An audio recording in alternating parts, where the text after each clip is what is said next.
Let's go live. Ooh, I like that. I like that. We are on. Well, ¿qué pasa, amigos? Hola, ¿cómo está? Miguel in the house. We are rocking and rolling. We are live everywhere there can be. And then, except this little. Can you handle it, people? This little stud muffin is not here today because no, he's in school. Junior is in school. Mm-hmm. So I get a slack off now. I'm happy about that. I did my body fat check yesterday. Anybody guess what that body fat is at? Let me know. Ooh, look at that. What is that? The Bruins? Light blue and yellow? Yeah, we did. We got a little Bruin action here going. The eyebrow raised. Yeah. All right, so it is Titan Tuesdays. That means it is Titan Talks, and we are just messing with Mona's platform. Okay, there we go. What do we got going on? Hey guys, 8%. All right, I love you too. Yeah, I wish. Jeff, pull your computer in a little bit. No, that's mine. Oh, that's his. That is his, isn't it? The camera. Oh no, that's mine. Oh, is it? Yeah. Oh. Look at that. Oh, I thought it was Jeff doing some work, so I don't want people to. They can see the platform. I'm all right with that. 3%. No, guys, I'm in the highs. 3%. Yeah, I have to be. Oh my God. My gig is. I think you would be dead at 3%. I've been down there before. You do that. Yeah, you. Ooh. 3%. Jeff being real. We're being real today. 3%. Come on. 3%. Let's be realistic. That'd be a divorce. Want to be moving to Hawaii? We're working on a new diet. It's called the divorce diet. Yeah, you guys want to try? You guys want to try the divorce diet? Just follow along with me. I don't think Johnny wants the divorce diet. It's like I want no part of that. Oh, divorce diet.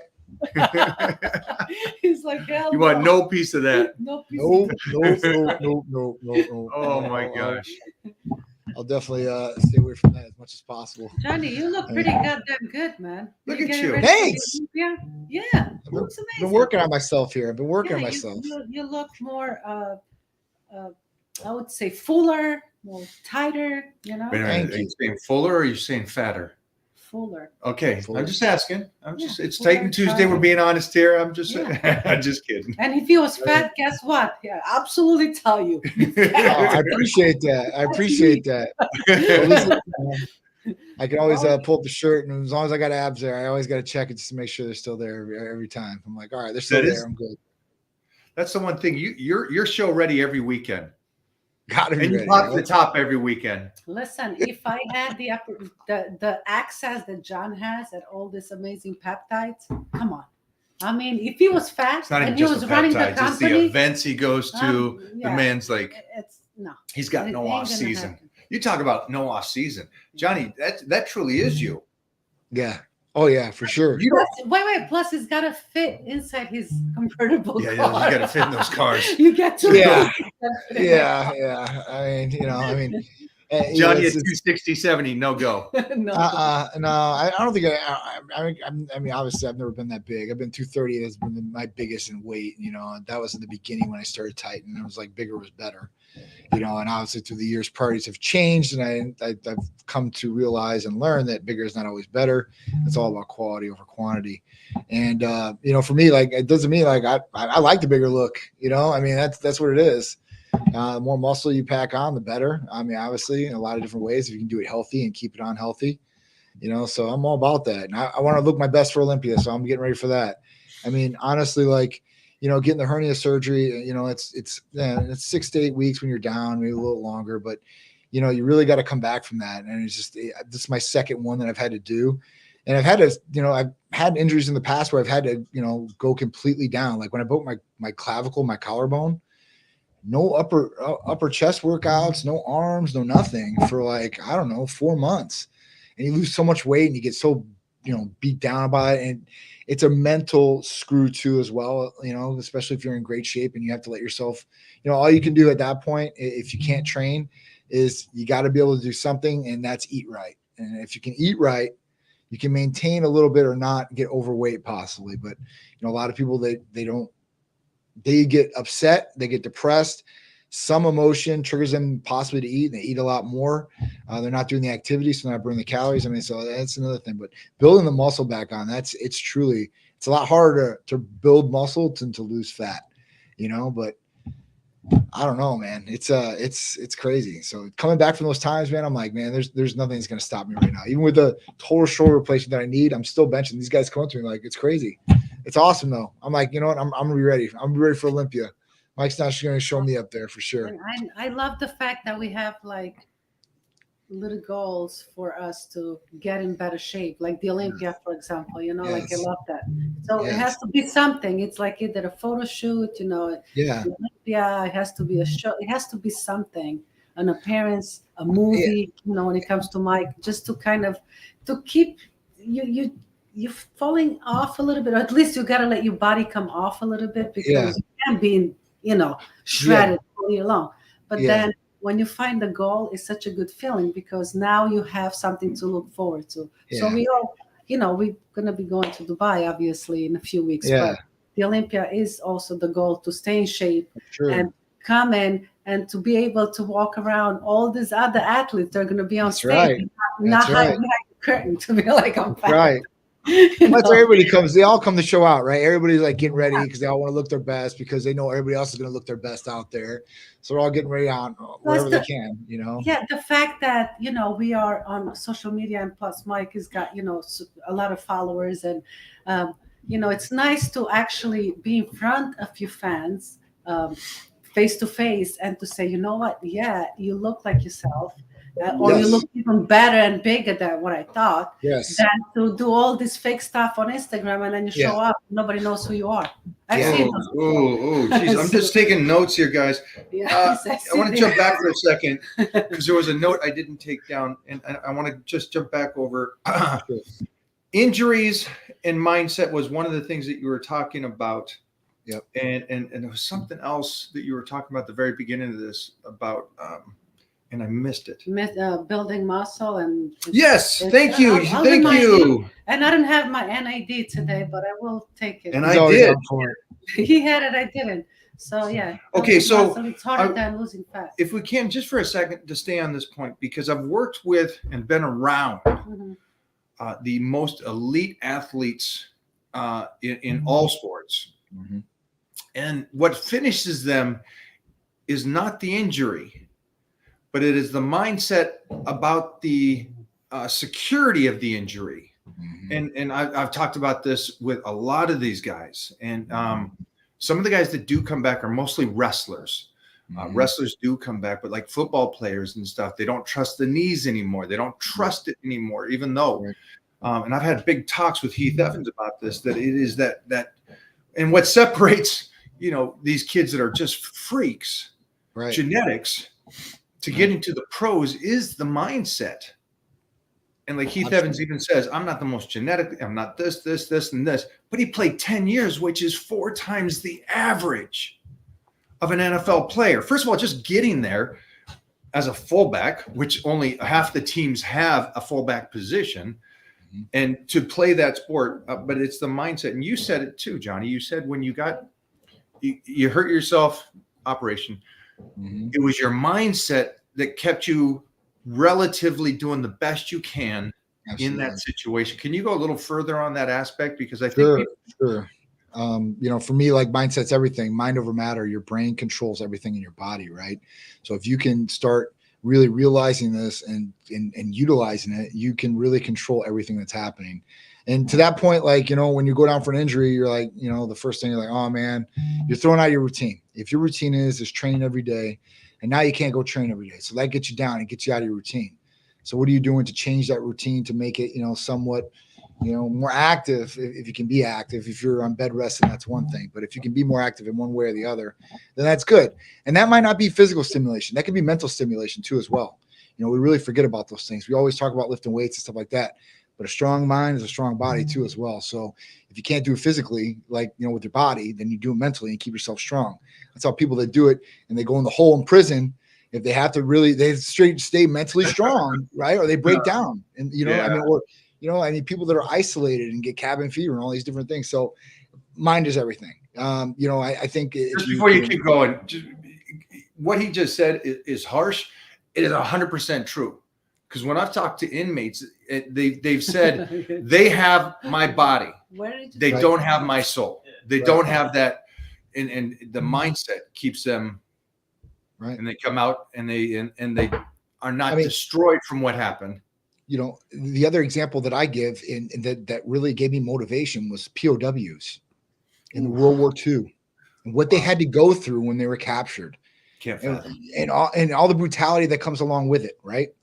And being mentally strong enough to get through something like that. Like that's like motivation for me because who cares? I got hurt. I'm not going to be aesthetically as pleasing as I used to be. Who cares? But if those guys can do it, then you can step up and do something too as well. You mentioned the mindset, the level, that kind of mindset compared to a guy that just got injured. It's like, relax, dude. That in the scheme of life, that is so minute. Exactly. And when you hear those stories like in person, like it's even more like, damn, like this guy really got through something harsh. Like anything that I go through is probably very minimal to what this guy had to go through. So that's motivation for me.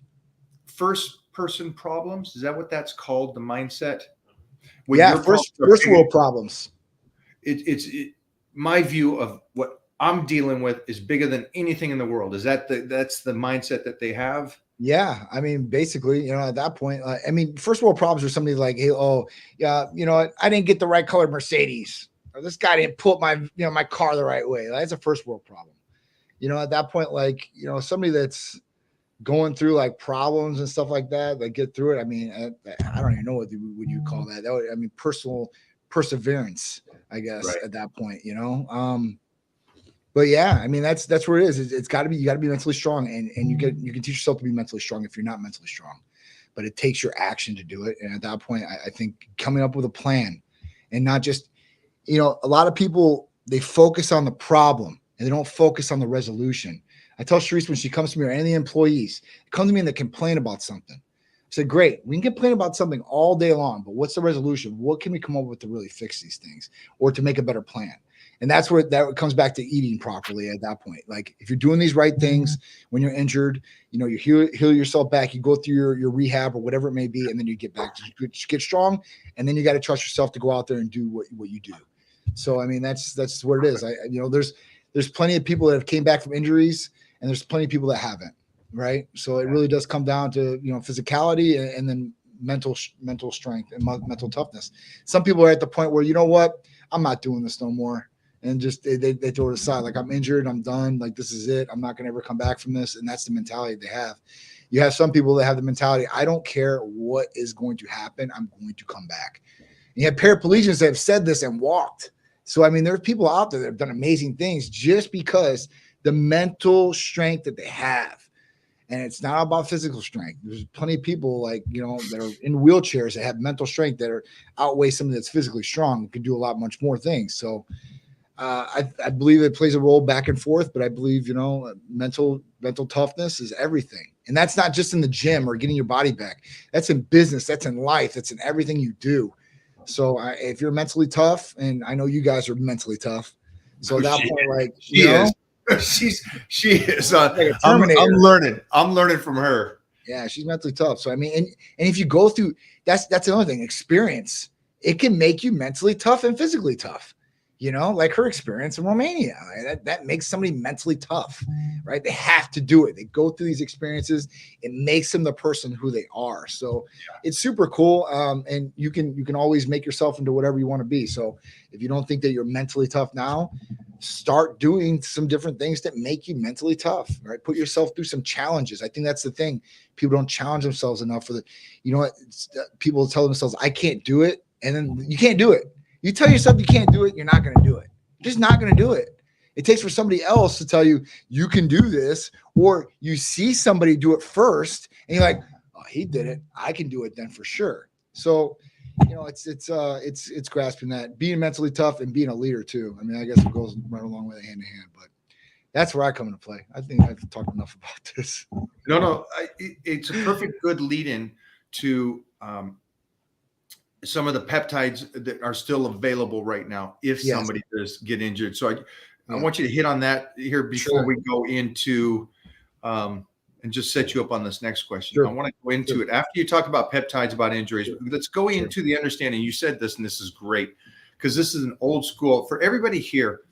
When you ask about nutrition, about bulking and getting that size in the muscle, it is so hard to build muscle.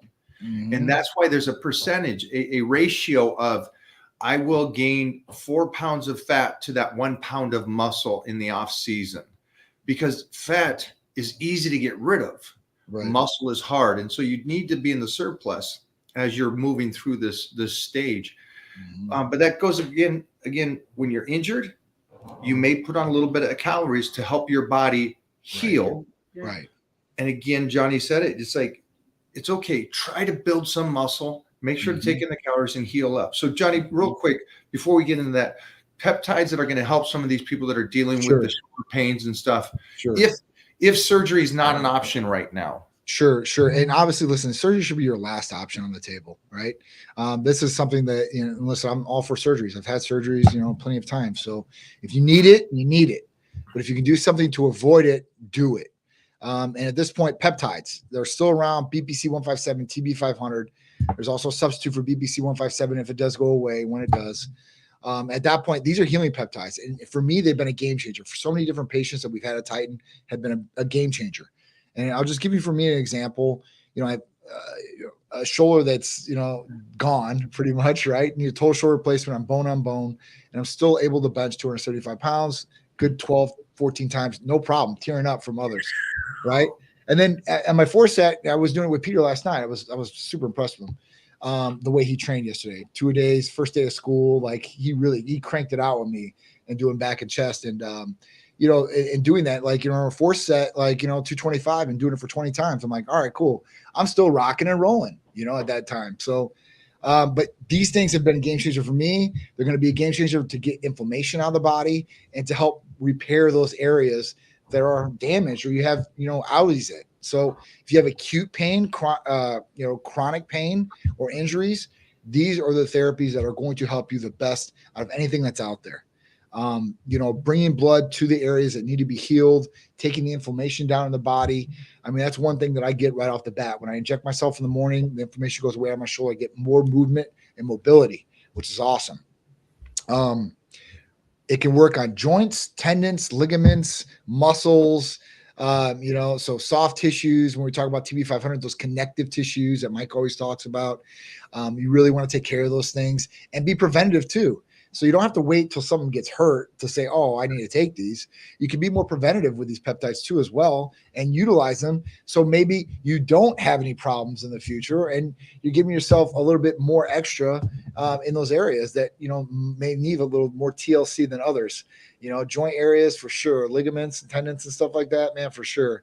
And I didn't have anybody, telling me, like Mike was saying, like, make sure that you're taking care of these connective tissues. It was like, you know what? I'm going to go hard as hell as long as I possibly can and just ride it till the wheels fall off. And that was the young mentality for me, for sure. Especially an athlete or whatever it was. Like when I was in military school, whatever, like the whole point is to keep going. It wasn't to stop. It was just to keep moving forward. So, that mentality obviously is not the best mentality for me now on my shoulder, but that's what it was. I live and I learn. Right. And hopefully, this is what I try to give this knowledge. I know you do too. They're cheat codes for these younger guys. Don't do these things. And you're of course, you're like, oh, this guy's giving me a lecture. And I'm not giving you a lecture. I'm just giving you guys really good, valid information so you guys don't make the stupid mistakes that I did or anybody else did. Because you see them, you recognize them, you do it. Because if you don't have the knowledge and experience, you'll never recognize it. That's true. So I'm looking to see if anybody got any questions regarding that. I don't see much here, but if someone got injured and they want to do a protocol, yeah, to obviously heal themselves sooner than later. How long do they have to be on this protocol? Like, what is the timing that they have to be off? Can you give us just a little information? Because I don't have money to be on this like for the rest of my life. Of course. So you don't have to be on this forever. This is something you can take if you have, pain that you want to try to get rid of. Usually between 6 and 10 weeks is what I tell somebody usually. And at that point, like, this is something you can do preventative, maybe once or twice a year if you want to do something like that. But you don't have to do it forever. So if you're looking to do this, you have to be on a financial budget. You can budget for those 6 to 10 weeks, and hopefully you'll get the result that you're looking for. It's not going to we call it, and I don't call it, but they do call it out there the Wolverine protocol. And when we think about Wolverine, because I just told Mike, I've seen this movie 4 times in the movie theaters now. Absolutely love the movie. But at that point, like Wolverine, when he gets shot, bullets pop out of him. Okay, this is not going to happen with you. So don't shoot yourself thinking they're just going to pop out, or broken bones are obviously going to put back together, right? It's not going to happen. Yeah. But if we're talking about like tears, like slap tears in the shoulder, I've healed my own slap tears, so I know it helped me. It'll definitely probably help you guys out there. So if there's issues like that in knees, joint areas, ligaments, tendons, muscles that you're dealing with, this is definitely a good way. A lot of people complaining about wrist problems. I've had ankle issues. You can deal with that. I mean, everything you could possibly think of injury-wise, you can do. And like I said, 6 to 10 weeks is probably going to be, your sweet spot of what you want to do the medication for.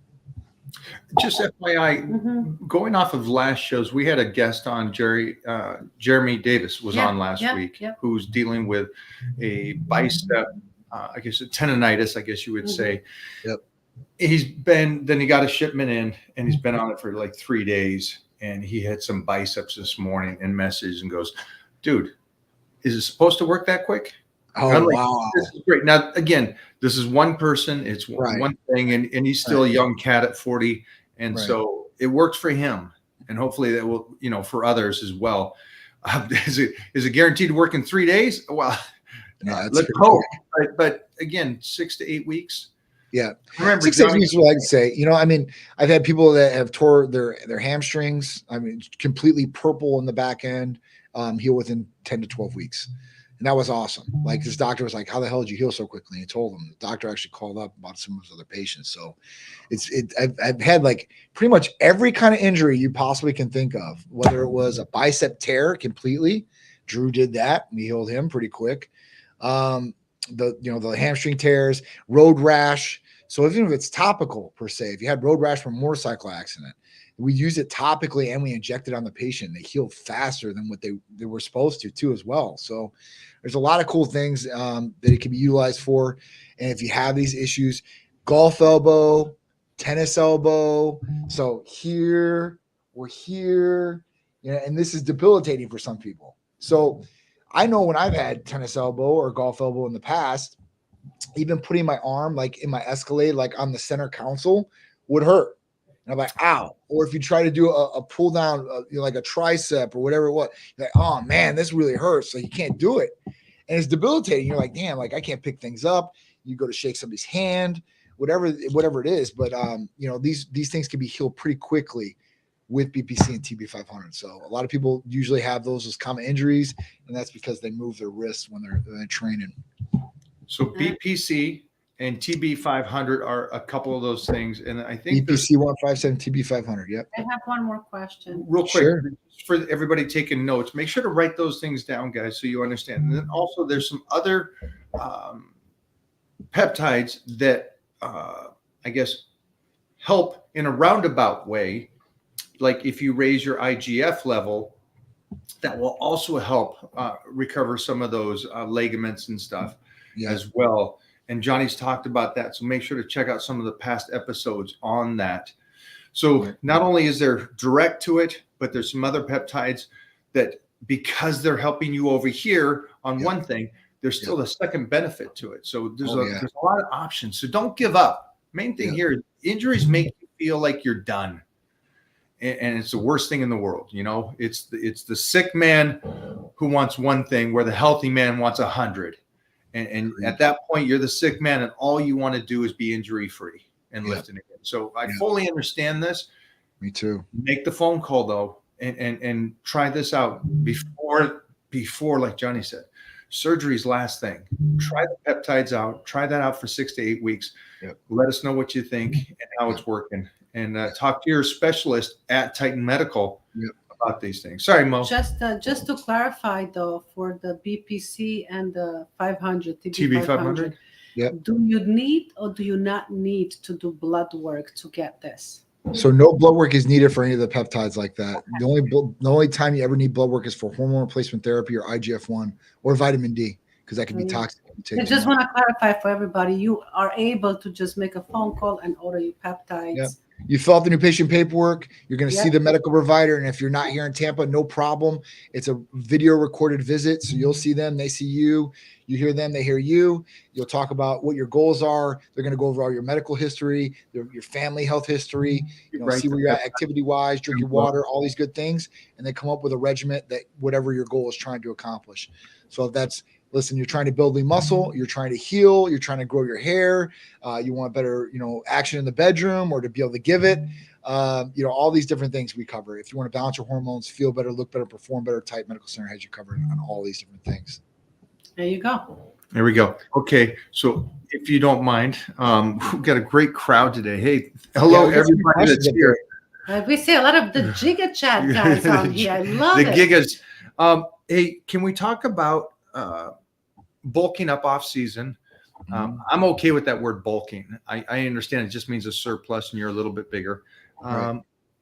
But can you talk to them about when someone is bulking, the ratio of the possibly how much fat do they gain compared to muscle or anything like that? You know what I mean? Yeah. I I guess everybody's different to a certain degree, but as you start going up into your calories, right, you're going to start going that surplus. You're going to start possibly gaining some fat if you're not, expending that energy.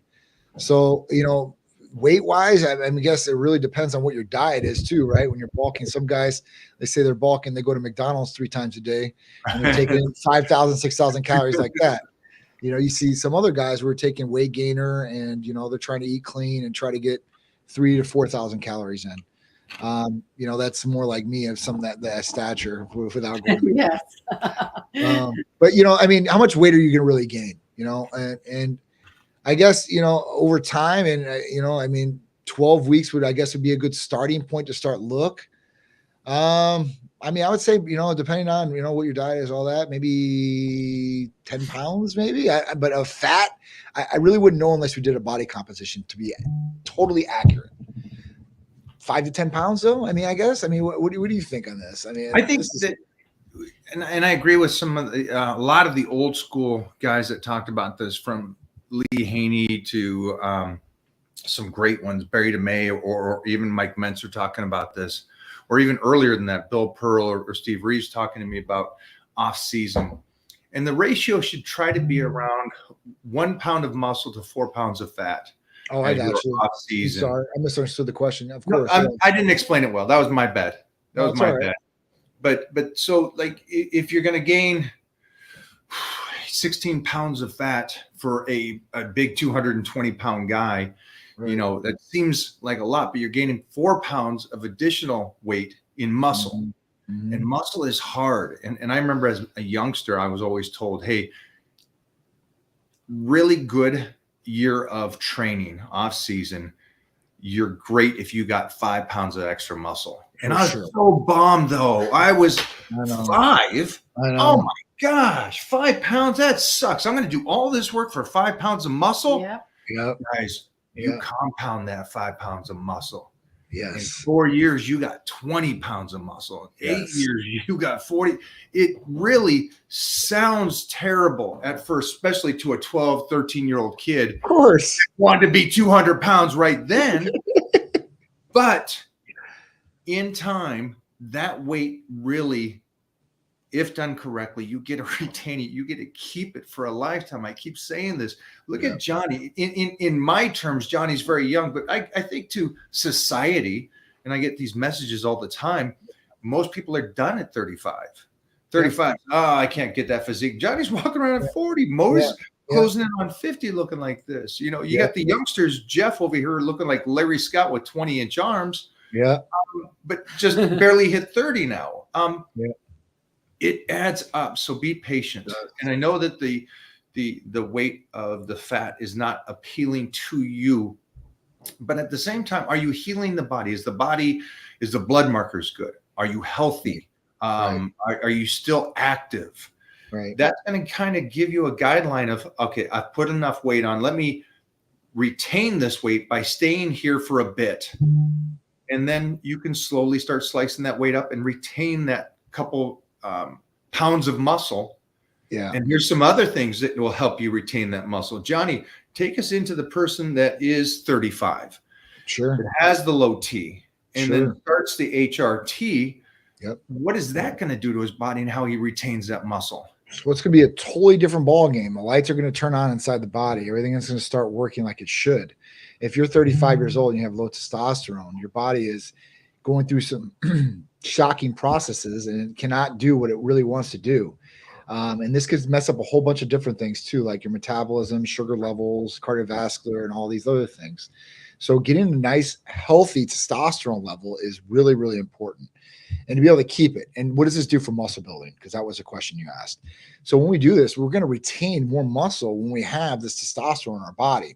If we have less testosterone, we're going to lose more muscle mass over time than what we would do if we have natural. Well, that was weird. So at that point, we want to make sure that those testosterone levels are good. And not only just for muscle building, for lean mass. You're not going to turn to Arnold Schwarzenegger if you're not that big already, right? But at that point, you're going to retain that lean muscle mass. You're going to be able to put on additional lean muscle mass too as well, which is key. Because over time, as you get older, you want to put on as much lean mass as possible. Because at this point, if you do get cancer or any of these other things, you're at a higher probability to actually live and to be able to supersede the cancer. I learned that with my dad. I was like, holy shit. So the bigger you are with muscle, the more you are inept to, if something does start attacking the body, it takes a lot longer to break down, which is kind of cool. I was like, oh, that's awesome. Yeah. So, that energy levels, libido levels, concentration levels, that's another one that we don't even talk about or think about with testosterone, is what we think about is physicality and libido. But when we talk about the testosterone receptors in the brain, we talk about clarity of thinking. And that's a really, really big one for people out there, right? So we want to make sure that we have clarity of thinking. We want to make sure that libido is good, energy is good, and we're able to build that lean quality mass still. Because if you're at low T at 35, it's not going to get any better. It's just going to keep going down. And you're going to feel even worse. And this can cause depression too as well. It's another big one that a lot of people oversee. I was just reading an article about it today. A lot of people don't even look at this as far as general doctors. They don't run this test right away, so they don't do it. And if somebody comes in their office, like me or you, and we say, listen, we're feeling down, doc, and we're feeling depressed, and, we have libido issues, most of the time they're not going to run a blood test, and they're just going to give you medications like antidepressant and libido enhancer. And that's not going to correct the problem. That's just going to mask the problem. And you're going to have to utilize these things to even help the problem. And at that point, you're not going to get anywhere. It's just going to get worse. So it's really important to look at these levels and to make sure that, hey, listen, one, they're balanced. And listen, if that needs to be optimized into a good, healthy level, then we're going to do that. If not, then you're going to be on your quality of life is going to suffer every single day. And it's going to get worse year after year after year. So it's really important. I say for anything else, that would be the foundation. If I had to pick one thing from Titan Medical Center, that if I needed, that would be HRT. And that's because it does majorly function a lot of different things in your body that we know right off the bat. And you can work just with having good testosterone levels and your body working harmonically to get good results in whatever you're trying to do, whether it's weight loss or gain lean muscle or whatever it is.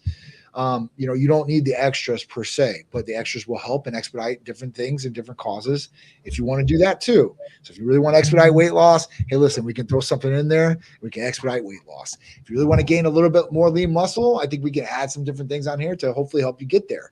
So it just depends on what the patient wants to do. And, when we talk about things like this, when we were just talking about like weight gain, weight loss, weight gain, you got to do over a certain amount of time, because if you gain too much weight too fast, it's unhealthy and you will put stress on the body, stress on your organs, like your heart. This could throw all the different things off too as well, like cholesterol levels and all these different things if you really don't watch out for them. So it should be put on over time. Like you're talking about instant gratification, it's only going to happen to a certain extent. And it doesn't matter if you eat 20,000 calories every single day and you take every single chemical out there, you're only going to gain so much lean muscle over that time period. And that's just what it is. Yeah, for everybody that's here, don't rush this stuff. Make sure that you just take your time and continue to move through this slowly. Health and fitness is again, we put a little something up today. It really is the long game, right? And so that's one of the big things. But again, if you are, I guess you say, on the fence of what you want to do with your health and fitness, and you don't know where you're at, what I will do is I will sponsor somebody and pay for it. But today, if you guys ask, if there's somebody out there that asks the best question, I'll sponsor you to get blood work done over at Titan Medical, and see where you're at. And this is for anybody that's in their 30s, 40s, 50s, wherever it is. Awesome. Ask some questions here. I'll do the sponsor. I'll take care of you and get you in there. But there's actually some good questions on here. You want to start shooting some off? I would love you to do so. Gotcha. All right. So one guy, Secret Dancer, who says, any advice to get rid of gynecomastia? No matter how much I train or eat, I still have it. This is a very common thing for men out there. And I didn't even know this until I had my son. So 50% of males, when they're younger, get gynecomastia as a kid. And a lot of them grow out of it. Some don't grow out of it. It just is what it is. I never had to deal with this as a kid. And I didn't know too many kids that around me that had this when I was a kid, to be honest with you. So I never really dealt with this until Peter started growing. And when he was young, like, 5, 6, 7, 8 years old, it was totally fine. When he really started hitting his spurts, that's when we really started seeing, the gynecomastia really, start forming. And then I took him to doctors because I was scared right away. I'm like, I ran blood tests on him. I want to see, hey, listen, is his hormones out of whack? Like, what's going on here? And at that point, his hormones were all in check at that time. So it was nothing we could do. I was like, all right, maybe he needs an estrogen blocker. Maybe we could throw something in the mix at this point. Right. And then the doctors, his pediatrician, obviously I want to go to his pediatrician, because when I talk to patients or everybody else, I know what it is and I know what to do. When it comes to your kid, you always second guess yourself. Like, man, like, I don't know. It sucks. But at that point, I want to get the pediatrician's, what he thought, his opinion. He told me, he said, listen, he said, he'll probably grow out of it. And it's gotten a lot better over time, but it still hasn't gone all the way yet. Like, he's still like, when we go to like the water park this weekend, I know how it feels. Like, he starts pinching his nipples. So he like start getting hard. So like, they don't look like that. Because he's out in public, going through puberty though. Because I know that it's a puberty thing for boys. I mean, it's a puberty thing. Yeah, it's very different for the adult that gets it. So that's what I was going to get to. If you're an adult, right? If you're an adult and you get gynecomastia, and you can get this from a variety of different things, like antidepressants, right? They say possibly smoking too much marijuana. They say there's studies out there. They have this thing in there. I don't know about that, but it must be a massive amount. Or you take anabolics of some sort. Like, let's say you take testosterone and you don't take an aromatase inhibitor, an estrogen blocker. You can flare up. There are people that naturally have high estrogen levels without taking anything either. So there's those people too. But if you take something, or doesn't matter, you get gynecomastia as a male and you're older, there's no way to get rid of it. No diet that's going to do it. No exercise plan. Now, will it make your chest look better if you build up a big chest? Possibly. Right? But you're always going to have that tissue on the end. Then there's it's like a hard little button is what I want to call it inside of that. And that little tissue that's in there will not go away unless it's surgery. So you get the surgery and you cut it out. And that's what happens. That's why we need a little bit of estrogen and all these different things, because we need to grow tissue. But when we have a high amount over a long period of time, it grows too much tissue like this. And when it's a female hormone like estrogen, it's going to make it look like a female appearance. So when you take high levels of masculine hormones like testosterone, you're going to look more masculine. So girls that take a lot of testosterone look kind of like a dude, right? And guys that take estrogen, baby carrot. So I mean, there's things that happen with this, but the only thing that you're going to do is you're going to have to get surgery to get it taken out. And like I said, I deal with a lot of people that have had this done. It's a pretty common surgery, I would like to say, nowadays for a lot of guys out there that deal with this. There's two different types of doctors out there that the way they deal with something like this. Some cut out the complete, not the valve, but the complete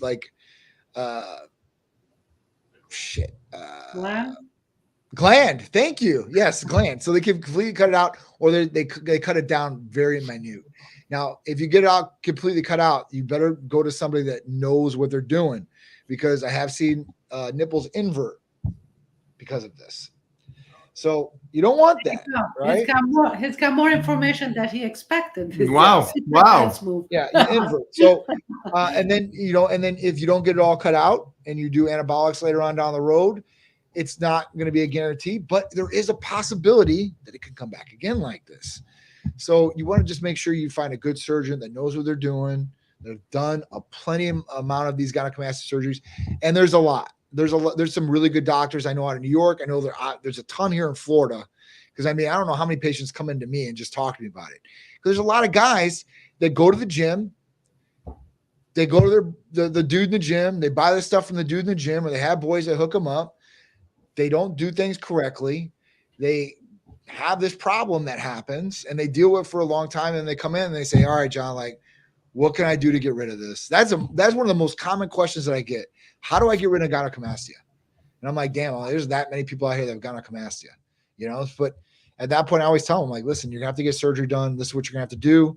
And at that point, you'll feel more confident, because who wants to work out there and have a beautiful physique and have man boobs? So when you take off your shirt, you're at the beach and you're ready to, you go milking. You don't want to do that. Like, guys don't want to do that. They want to get it cut out and they just want to be good to go. So just is what it is. Let me give you this one here. Recommendation. 215 to 235, protein of 240, went at 215. Am I reading that right? Yeah, what is he asking? I don't know. What is he asking? What is he asking, Jeffrey? Hold on for a sec. 215 seconds to $235. Protein of 240. When at 215s. Oh, you guys don't get that? This sounds like a military code. Yeah. I like this one better. As a new with patient at Titan Medical, is it recommended to have blood work done while currently on peptides, or wait until 3 to 4 weeks after off the peptides before doing initial blood work? You can do your initial blood work anytime with peptides. It's a great question. Peptides are not going to affect anything with testosterone, right? Some peptides can affect growth hormone levels, so IGF-1 levels could change, but you're not going to see anything in blood work that's going to affect hormones or anything like that.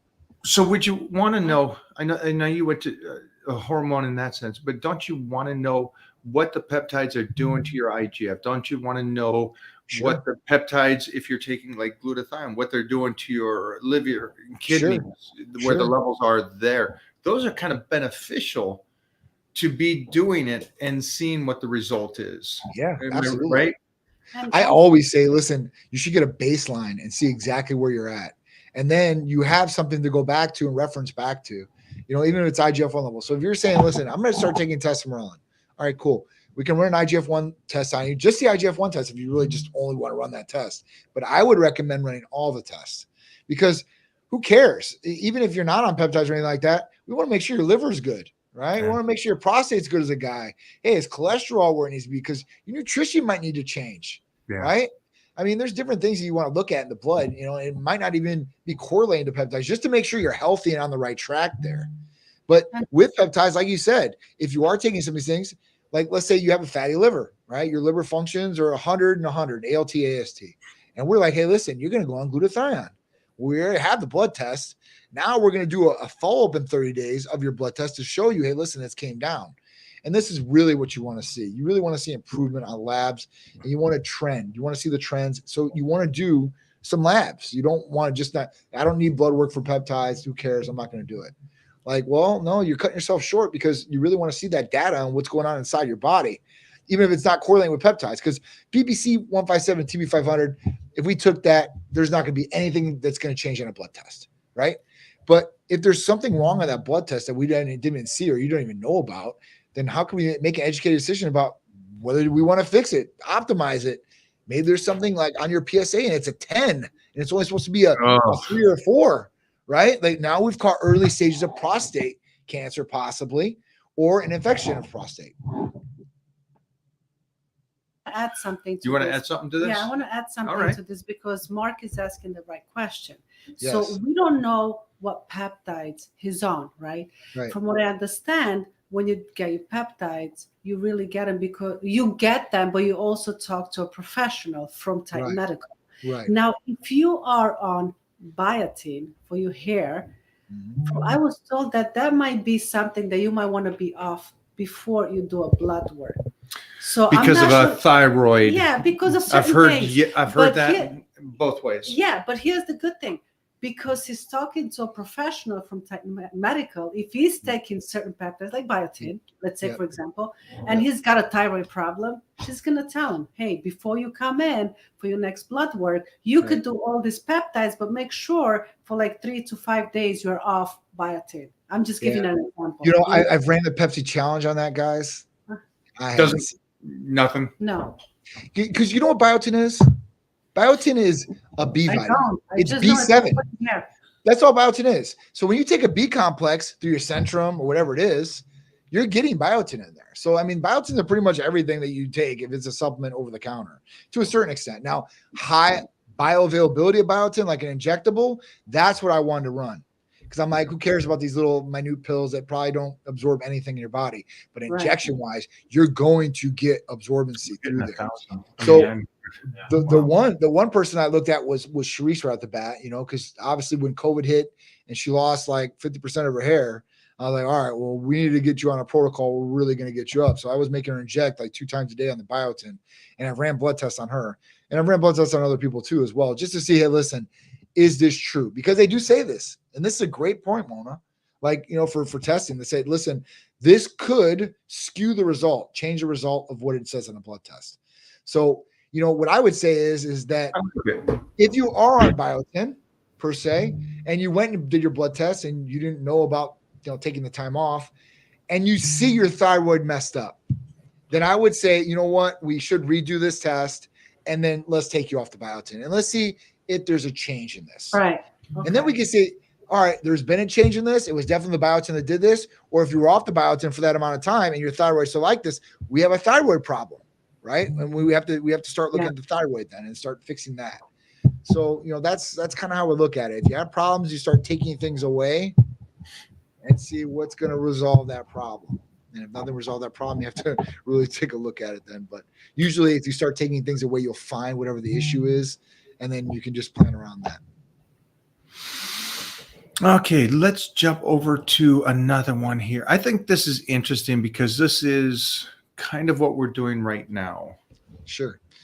Are you discussing with new influencers coming out of the woodwork, giving advice, working out, and on multiple PEDs? I'm tired of those types like Sam Sulik.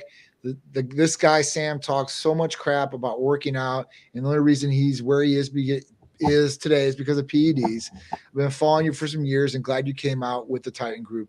Keep it going, Mike. Spread the knowledge you gained and learned from all the greats. I think I hit this right in the head. I think that there's a lot of people out there that think that, oh, I'm going to get views if I go out and I start talking about workouts, or I start criticizing people, and then I start talking about PED use. What's the best cycles? What should get this? I mean, I see it all day long on my timeline, and I'm like, it's crazy because they are getting out. And Sam, listen, I don't got anything against Sam, right? I don't agree to the full extent of this.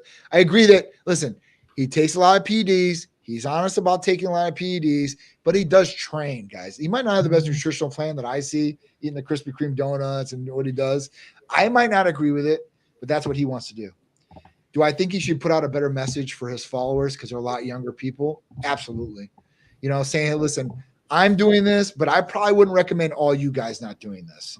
You know, I mean, I don't know what to say. I mean, they're getting paid off it. So, I mean, they're monetizing off it. I can't hate on them for monetizing, I guess, but should they be putting out that message? Would I like to change that message for influencers doing this? Absolutely.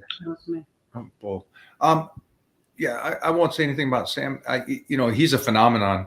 He really is, because the world. You can't hate on the guy. Yeah, he trains hard, and he's having fun. But I understand what you're saying, and that's why I wanted to pull this question up, because of the fact that you're saying who to watch. When you watch social media, it's you kind of have to govern who you want to see and listen to. And my recommendation has always been I really don't ask a lot of questions of the OGs. I paid attention to what they said and Right. watched what they did, and Right. it got me to where I am. And so it's just pick and choose what you want to do. I had a great quote. If I'm right, I don't want to mess this one up. Never take advice from somebody you wouldn't change positions with. Yep. Yep. And Agreed. so when you see somebody, you're going, "Oh, I like that. I'd change, in a second, And so that's who you should be listening to and understanding what they're doing with their health and fitness. And again, me and Mona and Johnny here and the whole Titan Medical crew and my lifestyle is about the long game and trying to do this right. Yep. And it doesn't matter. If you listen to us, great. If you're the youngster and you go, forget it, I'm just going to go ballistic. It's going to happen. And I wish it wouldn't, but we can't control other people. Yeah. And like And John said, that's just what it is. It is what it is. Like, I know me personally, I would go to the guy that has the most experience and has the best results out there. Like, has done the majority of it. Like, and I'm going to go back to you, Mike, on this, because you are motivational for me. And I'm probably a lot of guys out there. Like, listen, at your age, that's the way that I want to look. That's the way that I want to be. So it's a motivational thing as far as that goes. But like, you got to pick and choose who you're going to emulate or who you're going to try to idolize or try to become. Because at that point, if you look at some of these guys, they aren't lasting long. How long do they got? Right? I mean, there's a lot of people that want to be with Dallas McCarver. Look how young Dallas died, dude. And I knew Dallas really well.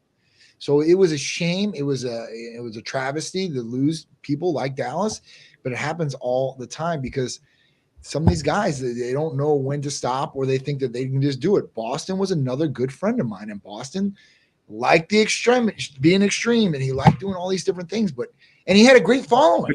But that was even closer to you because of the fact that he actually came in and saw you. You saw the numbers and you said, stop. I told him at that point in time, when he came in, he was in a renal failure. He was worse than my dad. And I told him, I said, listen, I was like, you better go to my dad's nephrologist right now because he's the best in this area.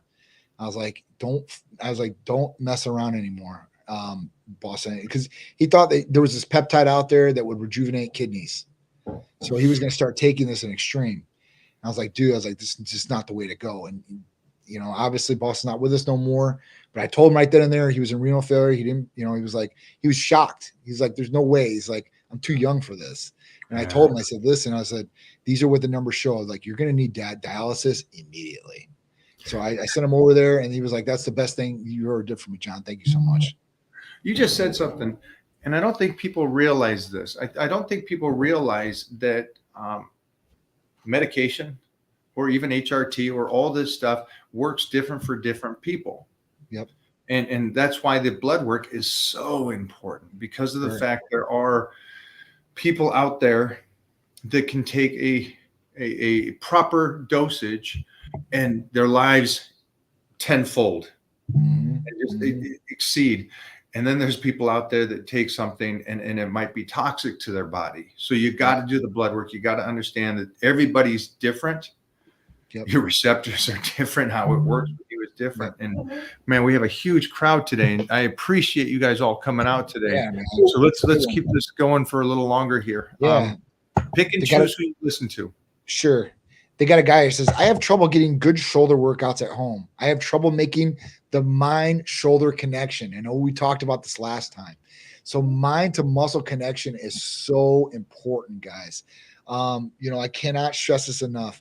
You really don't know you're working on a muscle until you make that connection, and then you can feel that muscle actually working for you. And that's really getting blood flow in there and really feeling it and developing that muscle. Hercules Potion is one way that you can really grasp mind to muscle connection. This is just an amino acid injectable that's water-based, has 9 different amino acids in it, and it will help you connect with that muscle that you really want to connect with. Peter's been training with me more. So like now I'm like, all right, Peter, he's like, I want Hercules Potion. I'm like, okay. I'm like, you can have the aminos. That's fine. And he started doing them. I did his first chest shot yesterday. He was like, "Oh man!" Like he did what he worked out before he went to school. Like woke up at 5 a.m. because he wanted to probably be pumped. And he's like, "Hey, he's like, give me a Hercules shot." I gave him one then, and they did 2 more at the gym with me for the last workout. I was like, "All right, Peter." I was like, "All right," and he's like, he's starting to feel it. So I'm really happy with him because once you feel that, you get excited. Because I remember when I did not feel the mind and muscle connection when I was younger and stuff like that. I'd never felt that. I was just like, you're going through the motions and you're doing it. But once you connect, I'm telling you, man, there's nothing like it. And you start really developing the muscle if you really be consistent. And I think this all goes back to everything we're talking about and doing. If you want to be successful, one word: consistency. If you're consistent with what you're doing, your workouts, your eating, your sleeping, your drinking, whatever it is, you're going to be successful. If you're not consistent and you're inconsistent, you're going to have trouble. Is it possible to overtrain as a beginner? Less than 1 year, not getting sore, putting on muscle. How do I shock the body and get sore without messing my weak wrists up? I don't know. I lift heavy as possible every day. It's a good one. I mean, listen, is it possible to overtrain as a beginner? I mean, you probably have to do a lot. What I would say is, and this is just me, Mike probably has his own philosophy on this. I always tell people, I'm going to listen, train to muscle failure in the beginning. Like if you really don't know what you're doing here, train to muscle failure. Are you going to get sore every single day? You're probably going to get sore like in the beginning. Some people lose that soreness. And I always tell them, like, listen, change up an exercise maybe. I was like, maybe hit a muscle at a different angle or whatever it might be, and you might get some more benefit from there. But weak wrists, work on your wrists or wrist straps if you really need them to really go through on the heavy weight. But I always work on the wrists. You always want to make sure your wrists are strong and forearms. That was another thing. Tennis elbow. Usually you get from straining your wrists when you're doing exercises, and it's right in here. Show me that motion again. What's that motion? There we go. There we go. All right. All right. So get those forearms different. Welcome to all the crowd that just hit this in 1,000 views because of Johnny and his hand motion. Yeah, yeah. Mary, so Johnny, do you do insulin sensitivity testing? Well, Mike wants me to get it checked out. I'd rather go through the doctor's office. Yeah, we can do insulin sensitivity testing. We can run it through a LabCorp, I'm pretty sure. There you go. There you go. All right. One was on here before, and it said, what does Mike do for reverse aging? Because he looks so young. That was a good question. It was definitely a good question because, I mean, listen, Mike's been with us about a year or so, maybe a little bit longer now. And at that point, yeah, he does peptides, which I think are hopefully helping beneficial to this anti-aging process. But he was doing pretty good before we got to him too as well. So I can't take all the credit for what he's doing. So at that point, like peptides, I think are the main game changer for you. What do you think? I think what's cool is you get to a certain age and it speeds up life and the aging process. You're 20 to 21 is very minimal. You're the same cat. Usain feels good. But when you're closing in on those, over the 50s and closing in on the 60s, a year is like dog years. It feels like 8 years. And guaranteed, it's the little things, the glutathione, the NAD, the copper, the aminos.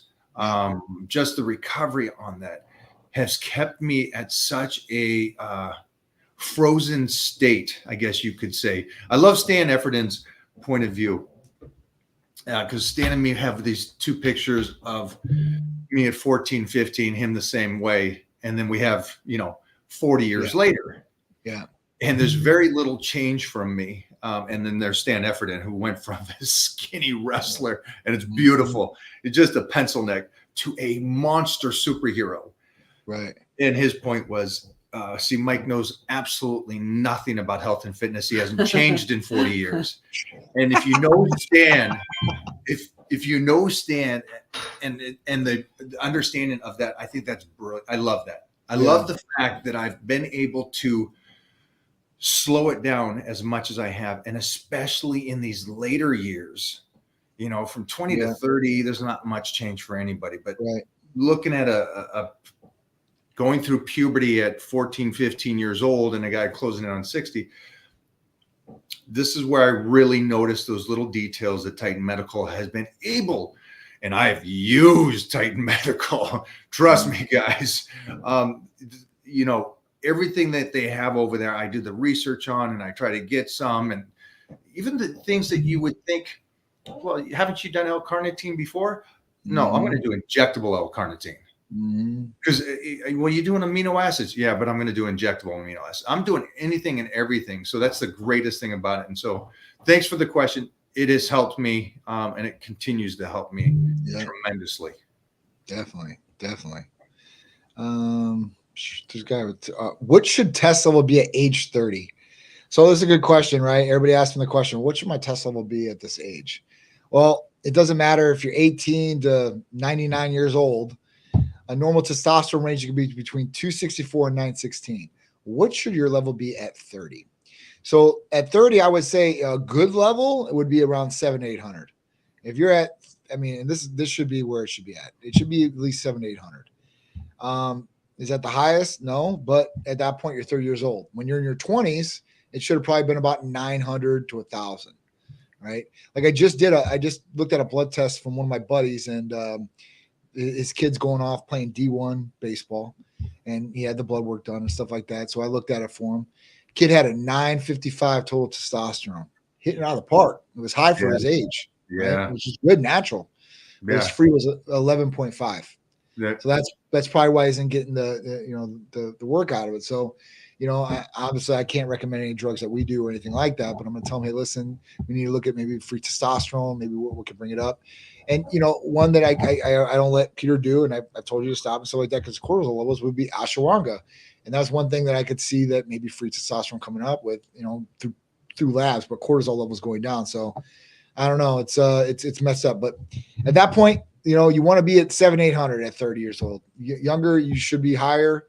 But at that point, I've seen 30 years old come back at 200. Hey, I got a question. Uh-oh. I do. I'll see you later, Mo. Yeah, go pick up Junior. Go get tight. So my question for this person is, how do you feel? Because I know guys that are at 800, 900, and they're sluggish because their free testosterone is what it is. Yeah. And so the only reason I say this is because I had another talk with a thyroid doctor for Mo. Yeah. And it was funny, the two concepts. The first doctor was, holy shnikes, we got to take out your thyroid. You got Graves' disease, this, that, and the other thing. No. Well, what's cool is a year passed since then, and that lady was fired from UCLA. So I love the fact that it was a book smart person that got their doctorate and has no clue. She just goes right off of what the computer spits out. This is what the person has. This is the level. Get boom, boom, boom. And it's like, the paper only shows half the story. What's the patient look like? And so I get you asking, you're at 30, but are you tired? Are you retaining some fat around the belly? Is the cortisol too high? Is there things going on? Or are you feeling great? You know, because I know guys that are at 300-400 that feel great and their levels are good at that level. I mean, you got to do the blood work. You got to do it. Definitely got the red flags, Mike. He says, I feel fatigued, head is cloudy. Those are two main red flags. Yeah. So again, it really doesn't matter where your levels are at now, right? If it comes back at 200, then it's clear. But if it comes back at 700, it's still not good for you and what you need. And that's where Johnny and the team helps you out. If you feel fatigued and cloudy, I guarantee your number is not a 700. There are some guys out there that feel like that because of free testosterone, but most of these guys, I'm telling you, their total is down. And usually when you get the total, the free will go back up if you have to fix that level. The only reason I say is I had these 3 natural bodybuilders come over and talk to me, and their T levels were all just beautiful. 750, 850, 1,000, all natties. And their free was 8, 11, just like the other kid. And it's like, wow, you got great testosterone and none of it's working. It's like, holy shit. Sucks. It's like all up in a barrel, and there's like a little pinhole like this is coming out of. That's the best example I can give for that. Like the reservoir is just full, but There's only a drop coming out at a time, man. You're only getting that. That sucks. And especially if you have those natural levels like that. If you have naturally 1,000, like we've talked about before, it's pretty much unheard of, guys. Like you don't see people, a lot of, especially older gentlemen. You don't see, and when I say older, 40s, 50s, right? You don't see those numbers. I've seen them in their early 30s, obviously in their 20s for some people, but when you start getting to those higher levels, 40s, 50s, I usually never see numbers like that. It's usually on the lower end or like 500. Like that's pretty. I think that's the most common number that I would see at the highest, and then it's usually all lower from there. Yeah, go get checked. Go get checked. Mostly fatigue and that mind. It's such a new age thing, but it's great because the NAD could be added to the testosterone. That's going to clear the mind up a lot, and then the NAD is going to help that much more. Yep. Then if he's got issues, the boost to the IGF at night. Yep. Boom. Yeah, that's a big fix for sure. And blood work, guys. Remember, we can set up blood work or anything that we do nationwide for you guys. It's very simple, very easy to do. It's the most inexpensive blood work you're going to get in the country. Apples to apples testing. It's very in-depth testing for you guys, so you guys can see what's going on. Holy shnikes, we got everybody in here. We just hit 11. Like it. All right, what do we got here? How do you deal with high blood pressure issues when using tests? Is there a test that keeps BP stable? So testosterone might bump blood pressure a little bit. Nothing crazy. Like it shouldn't be putting you at high levels of blood pressure. Usually people that are starting to experience high blood pressure levels when taking testosterone is because they're just taking testosterone. And what happens is they start developing high estrogen levels, which then results into high water retention. And the water retention will raise your blood pressure. It's all a domino effect. There's not like, it keeps adding on. So at that point, like you got to make sure that your estrogen levels are taken care of. If you need an aromatase inhibitor, that's what's going to do it. It's going to get all that water weight off you. That's going to lower your blood pressure. And it's going to balance things out. And how you feel mentally too, stable. You want to feel mentally stable. And if those hormones are off, you will be mentally unstable to a certain degree. Like you'll be very sensitive. Like start breaking down crying for no reason. You're like, why are you crying, bro? Like, or you're watching a sensitive commercial and you're like, man, I've never cried to these commercials. And you start crying at a commercial. You're like, uh-oh, like there's something wrong. Like that's if you know your estrogen's too high. Oh, it might be a problem with me then, because I cried at the beginning of John Wick when the dog died. That's all right. That's okay. Shane McMahon, I'm 51 and have been told I'm pre-diabetic. I'm insulin resistant, and how can I reverse it using supplements due to sciatica? My bloods are good and my heart is good too. So if you're pre-diabetic and you're insulin resistant, now one, I would definitely look at your testosterone levels too as well. At 51 years old, like I said, if you get those things in effect, it could help with sugar levels to a certain degree. But the other flip side of this is if you want to use one medication to just balance both of these, like semaglutide is going to turn you from pre-diabetic down to regular person, hemoglobin A1C wise, and it's also going to reverse insulin resistance. Super cool. I mean, and at that point, what you need to do is you need to make a change in your lifestyles because diet needs to obviously change if you're pre-diabetic. So sad, man. Guys, thank you. Thanks for everybody coming out. Johnny, do you got another 10 minutes? Are you okay? I'm with you, man. I'm good. You okay? Yeah. Yes, They're coming in, so go for it. This might be beyond you guys, but I got my blood tested and I have a lot of creatinine in my urine. Does that mean I'm consuming more creatine than my body needs? I'm taking 5 grams a day. So no, the creatine and creatinine are a little bit different. So, creatine is not creatinine. If you take more creatine, now what can that do to the creatinine if you're taking creatine and taking too much? If you're taking too much creatine and you're not drinking enough water, this can dehydrate you, and this can affect your creatinine levels and your BUN levels and your EGFR. And that's what your kidneys basically, what it tells how your kidneys are functioning. Those three correlate together, and they can give a picture of, hey, listen, are they in good shape, bad shape, or not? I just came from the nephrologist doctor with my dad yesterday, which he's good. He's stable, which I'm very happy with. He got off 2 major medications, and that's because he's lost the weight, which is he thinks is not a good thing, but it actually is good that he lost the weight because now he's getting healthier by his body not having as much stress on it. So it's really, really cool to see this. But, I was going to talk to people about chronic kidney disease. So chronic kidney disease, right? You might not even know it, but if you get an EGFR back on your blood test and you look at it and it says 90 on it, you're like, oh, cool. 90 is a pretty high score. But if you look at CKD in the chart, chronic kidney disease chart, you're within stage 1 of chronic kidney disease. If you're between 60 and 85, you're in stage 2 of chronic kidney disease. And then so on and so on, and lower. And then you get to 4, and then 5 is you're on dialysis and you need a transplant.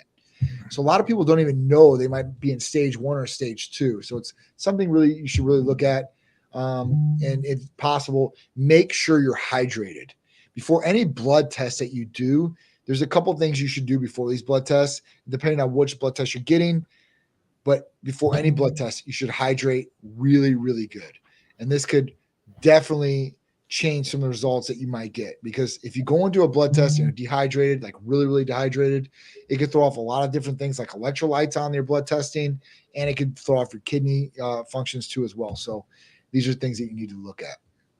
Also, it's interesting because most people think creatinine, they don't understand the muscle breakdown on the test and all these other things that go into that play.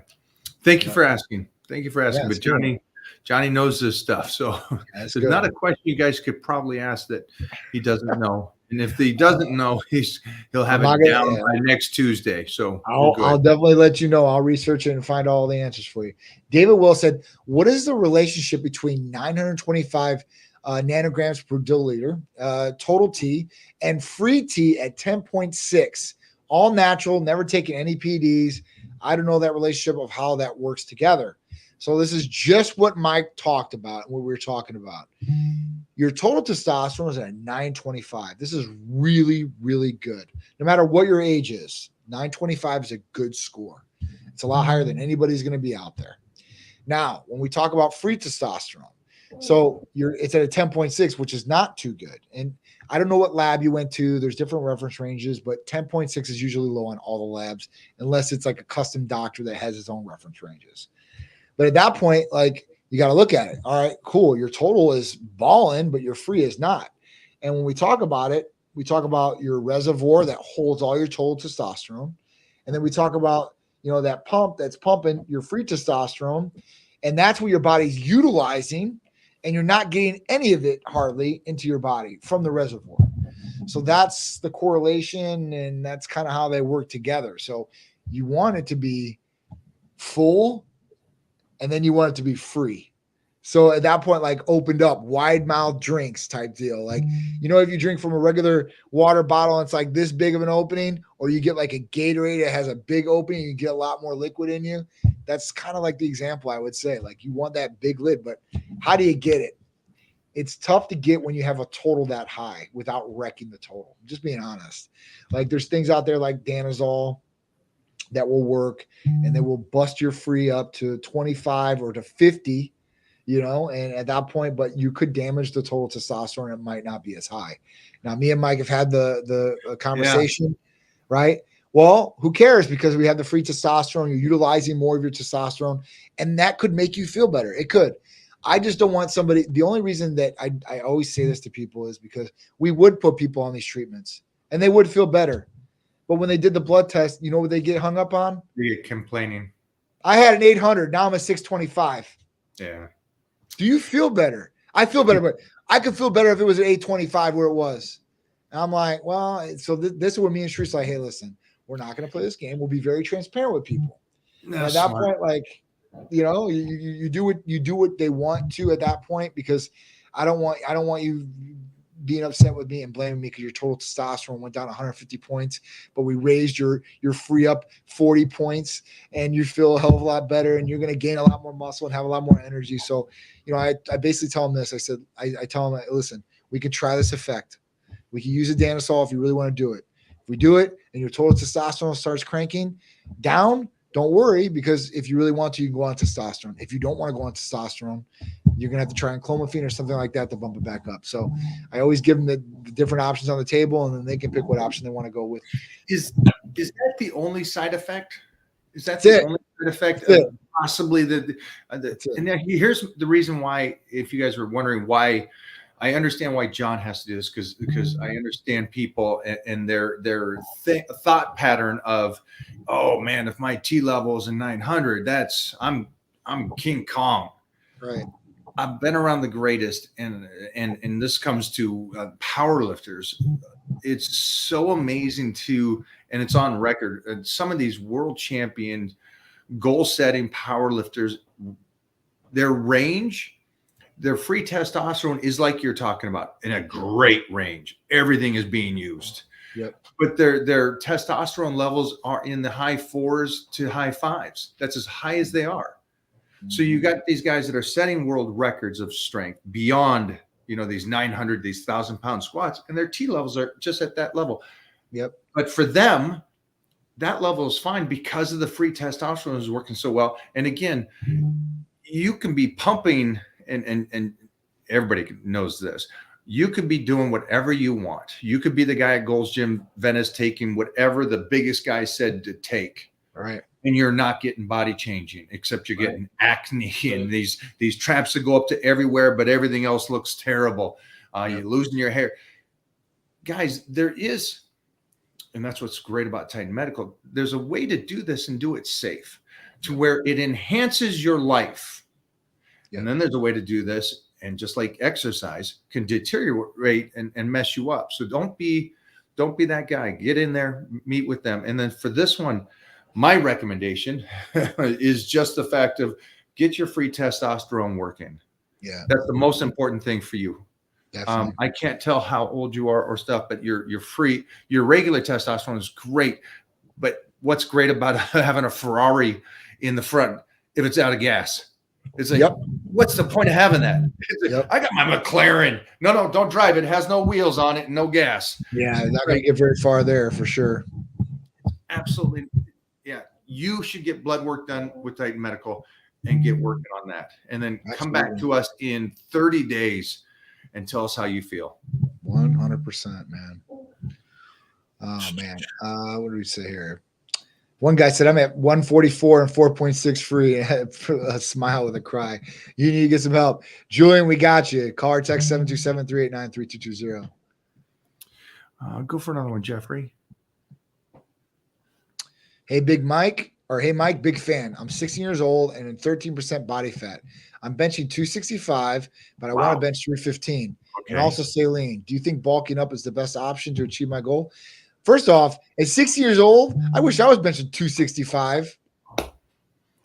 Great job. I mean, I was breaking down to Peter the other day. You know the percentage of people that can only bench 225? It is ridiculous. It's minute, man.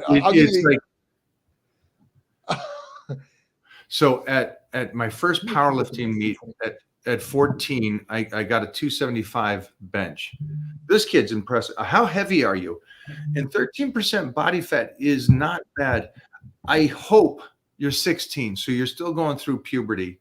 Even if you had your growth spurt, I would rather you eat right now. You're 16 years old. You got another 8 years, a legit 8 years of growing.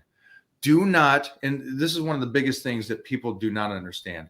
Just because your genetic potential is a 6'2" person, bad nutrition will not allow you to reach your potential that you should have just in height alone. Right.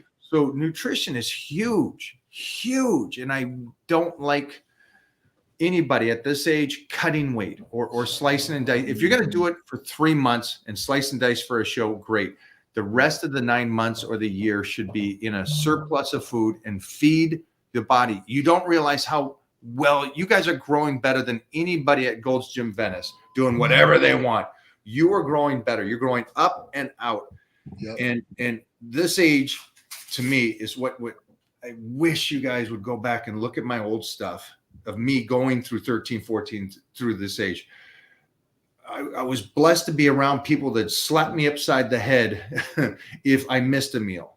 Right. So they're on the left. You're talking about 16. That's me at 16 years old right there at 270 pounds. Yep. So Yeah, that's, you know, 60 at 270 pounds. state champ wrestler, also an all-state and an all-American there. But it's because I was eating. Everybody at our school was training. Everybody. But I had one benefit that they didn't, and I understood because I was around Jeff Magruder and these guys, is that it was nutrition. And just because you go to Titan Medical and you start a protocol, please listen to them when they say drink your water and eat your food. And train. Okay? Because it really, this, you can, come on, guys. This is, if you're really serious about your body and what you're doing. But kiddo, proud of you. Will you do me a favor and tag me and Titan Medical on your next bench day? Now, how do we get your bench to 315? Let's get your protein, get some carbs up there.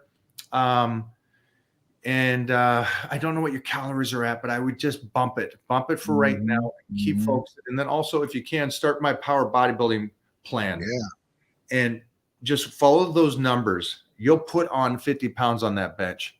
Yeah.